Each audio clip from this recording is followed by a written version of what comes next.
Friends, Shana Tova, welcome to a new year. I want to share with you a story about a fellow. His name was Zalman Brunstein.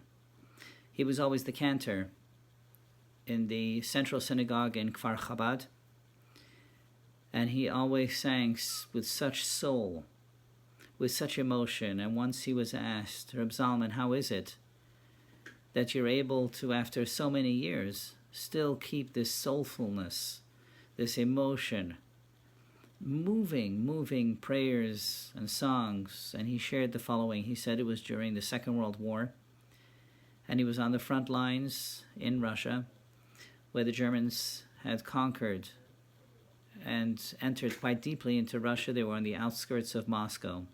Hundreds of thousands of people around me were falling and dying. One day, I'm singing a melody to myself, and an officer hears me and he says, Brunstein, you don't belong here. With a voice like that, you should be in the Red Army Choir. And that was the miracle that saved my life. In the Red Army Choir, they would give us a schedule of all the upcoming performances for the next month. And at one point I received this schedule and found that on the night of Yom Kippur, we were supposed to be performing, and I was the lead soloist. Now, obviously, Yom Kippur, there was just no way that I could do that. And when the day of the performance arrived, I went over to the choir master and I said, I'm sorry, I'm not going to be able to do it. I can't, I have no voice. And the choir master was shocked, but I said, there's nothing I can do.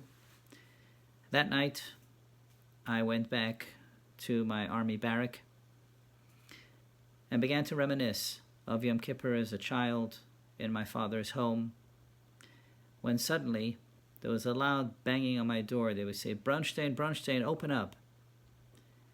And when I did, I found 3 officers, high-ranking officers, and they came in and they said, Brunstein, what day is it today? What day? And I knew I had been caught. I said, it's Yom Kippur. They said, we're Jewish too. Why don't you sing for us? And they took me to a clearing deep in the forest, and there I began, without a prayer book, without a quorum, without a synagogue, I began to sing. And I sang like I'd never sang before. It was so soulful, so emotional. And at some point I turned around and I found that the other 3 standing behind me were bent over and were crying.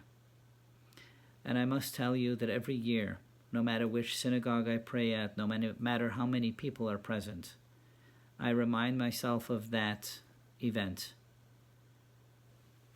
of the deep relationship that every Jew has, especially when moments like Yom Kippur arrive. And that's what keeps me going. Dear friends, this Yom Kippur, we may not be able to attend services at synagogue. We still can connect very deeply with the essence of who we are, with the essence of all that is true, and enhance our relationship with God.